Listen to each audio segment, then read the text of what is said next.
flexion des membres supérieurs et extension des membres inférieurs. À ce moment-là, la lésion, elle est sous-corticale, elle est soit hémisphérique ou capsulaire. On peut également avoir une rigidité de décérébration. C'est une extension et une pronation des membres supérieurs, une extension des membres inférieurs, qui signe une lésion sous-cérébrale pédonculaire. Comme bilan paraclinique, le bilan paraclinique sera orienté en fonction de la clinique, mais dans tout le cas, nous devons demander la numération formule sanguine, les gaz du sang, l'ionogramme sanguin, l'urée, la créatinémie, la glycémie. Dans un contexte infectieux, nous allons demander la CRP, la procalcitonine, hémoculture, ponction lombaire en l'absence de contre-indication, la goutte épaisse et les sérologies virales. Mais aussi, nous allons faire la recherche des toxiques, transaminases, bilan métabolique, TDM, voire IRM cérébral, le fond d'œil, le bilan d'hémostase, l'EEG. Alors, le point 2, ce sont les causes. Il existe plusieurs catégories de causes, mais nous avons séparé les causes avec présence de fièvre et sans fièvre. Alors, le premier point, c'est en cas de coma avec fièvre. Nous avons les causes virales. On peut avoir une méningoencéphalite virale. Les causes bactériennes avec des méningites bactériennes, un abcès ou un empien. Les causes parasitaires avec le neuropaludisme, toxoplasmose cérébrale. Et les causes fongiques, on a une cryptococcose méningée. Les causes sans fièvre, on peut avoir un traumatisme.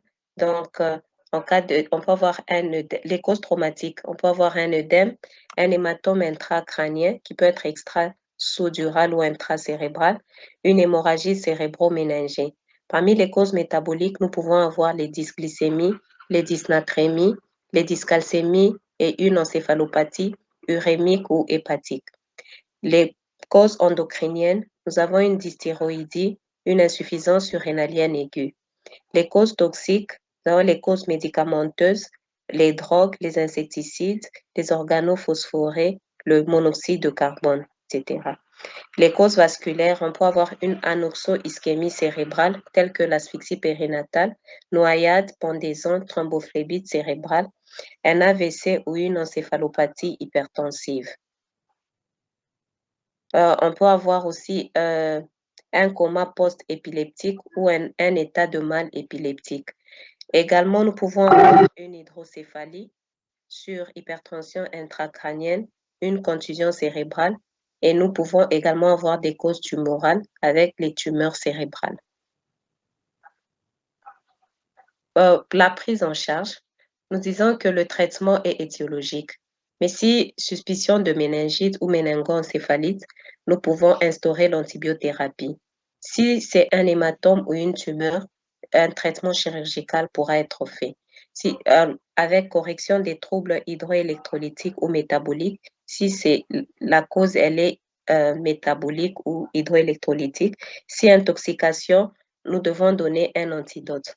Il y a d'autres traitements que nous pouvons administrer, tels que les larmes artificielles ou encore fermer les yeux pour la prévention des ulcères de la cornée. En cas de prévention de troubles trophiques avec la mobilisation plus la kinésithérapie motrice, pour prévenir la dénutrition, nous devons alimenter par voie intraveineuse ou encore par sonde nasogastrique et nous devons également faire un monitorage continu et la réévaluation du patient.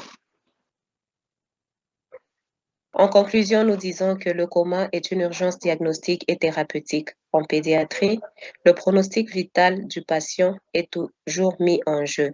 Le choix de l'échelle d'évaluation du coma dépend de l'âge de l'enfant. Les étiologies étant multiples, la démarche étiologique doit être rigoureuse.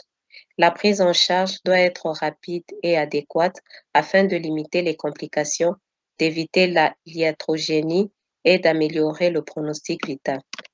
Nous disons et nous vous remercions.